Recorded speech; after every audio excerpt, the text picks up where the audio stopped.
What if your last meal wasn't just food, but the key to a miracle that could rewrite your destiny? Don't scroll, because the story you're about to hear could change the way you see faith forever. The wind howls across a dry, cracked land. Dust swirls like smoke over the ruins of abandoned fields. A woman bends down to gather a few sticks, her hands trembling from hunger. Her clothes hang loosely from her bones, and a child, weak and pale, clings to her skirt. Suddenly, from the distance, a lone man appears, tired, dusty, yet walking with purpose. Long before Christ walked the earth, Israel was paralyzed by drought. The heavens had sealed themselves, and the rivers had vanished. It was a judgment, a silence that fell over the land because of King Ahab's rebellion and idolatry. Famine was everywhere. In that silence, one woman from a foreign land, a widow from Zarephath, was about to face one of the greatest tests of faith ever recorded. Far away from her, the prophet Elijah walked under a burning sun. After confronting King Ahab, he became the most wanted man in Israel. God hid him by the brook Cherith, where ravens mysteriously fed him bread and meat each day. But when even that brook dried up, the Lord spoke again. "Go to Zarephath in Sidon. I have commanded a widow there to feed you." Elijah looked up at the cloudless sky, took a deep breath, and began to walk. Days later, dusty and exhausted, he arrived at the city gate of Zarephath. And there she was, a frail woman gathering a few pieces of wood. Her face told the story of every starving soul in the land: despair, fear, resignation. Elijah called out to her, his voice raspy from the journey. "Please, bring me a little water in a jar so I may drink." She looked at him, a stranger, clearly a Hebrew, and though weary, she turned to fetch the water.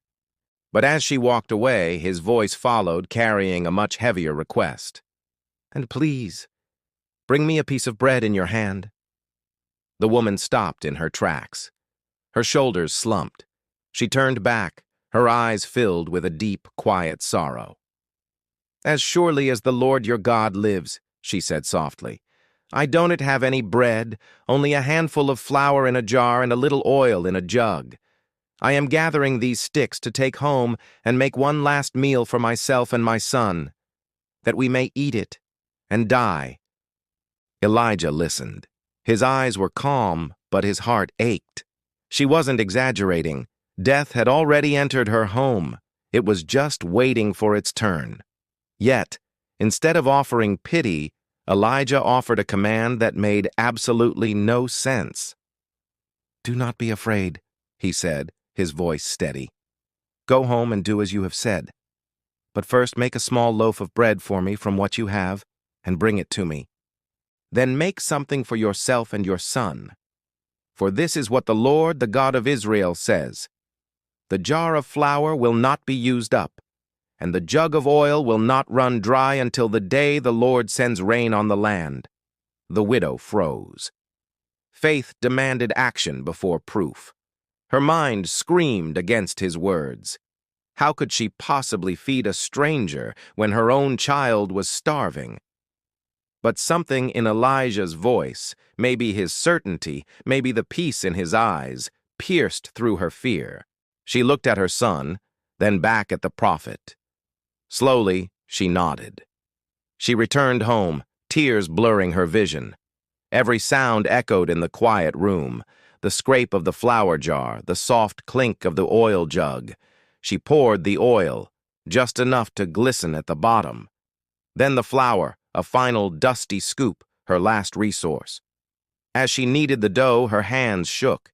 She placed the bread on the fire, the smell filling her small house for what she believed would be the last time. Then she reached for the jar again. Her breath caught. The flour was still there. She lifted the jug. Oil poured freely, warm and golden. Her eyes widened, and for the first time in months, a smile touched her lips. The jar was full. The oil still flowed. Heaven had stepped into her hunger. From that day forward, her home became a sanctuary of daily miracles. Each morning she looked into the jar, and each morning it was full. The flour never ran out. The oil never dried up. It wasn't just one miracle. It was provision renewed every single day. It was a constant reminder that God's promises are sustained not by what we see, but by what we trust. Time passed. The famine outside continued its grim march, but inside that humble home there was life, laughter, warmth, and bread. The widow's faith had saved her. But faith, once tested, is never tested only once. One day her son coughed violently. His small chest struggled for air. She ran to him, but his breathing grew shallow, and then it stopped. Her heart shattered into a million pieces. She screamed at Elijah, her grief turning to rage. "Man of God, what have you against me? Did you come here to remind me of my sin and kill my son?" Her tears soaked the lifeless child she held in her arms. Elijah's face hardened with anguish. He gently took the boy from her trembling hands and carried him to the upper room where he was staying. He laid the child on the bed, fell to his knees, and cried out, "Lord my God, have you brought tragedy on this widow with whom I am staying by causing her son to die?" He stretched himself over the boy once, twice, 3 times, not as some magic ritual, but as a desperate, physical prayer. "Lord my God," he pleaded, "let this child's life return to him." The room was silent. Then, suddenly, a gasp. The boy's chest rose. His eyes flickered open. Life had returned. Elijah lifted the child in his arms and ran down the stairs. The widow looked up in disbelief as he placed her living, breathing son back into her hands. "Look," Elijah said softly, "your son lives." She held the boy, sobbing with a joy so profound it washed away all her pain. "Now I know," she whispered, her voice thick with emotion, "that you are a man of God, and that the word of the Lord from your mouth is the truth."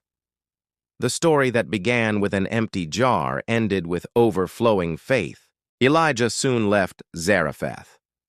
As he walked away, dark clouds began to gather over the land. Rain was finally coming, but behind him, a widow stood at her doorway, holding her son, watching the sky change. The miracle of Zarephath was never just about flour or oil. It was about trust in the middle of loss, hope when logic fails. Think about it.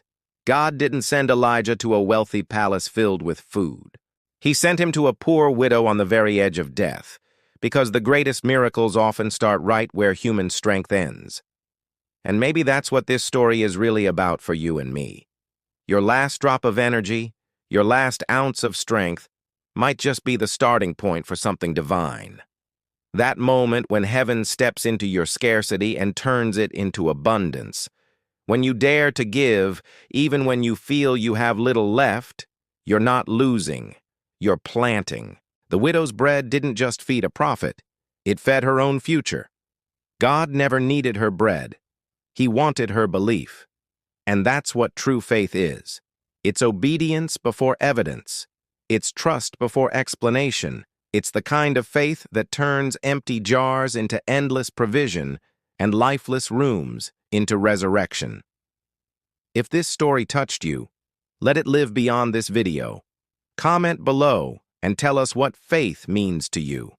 Like this video so others can discover the power of the widow's miracle. And be sure to subscribe and click that bell so you don't miss the next extraordinary story from the Bible. Because sometimes the most extraordinary things are hidden inside the faithful.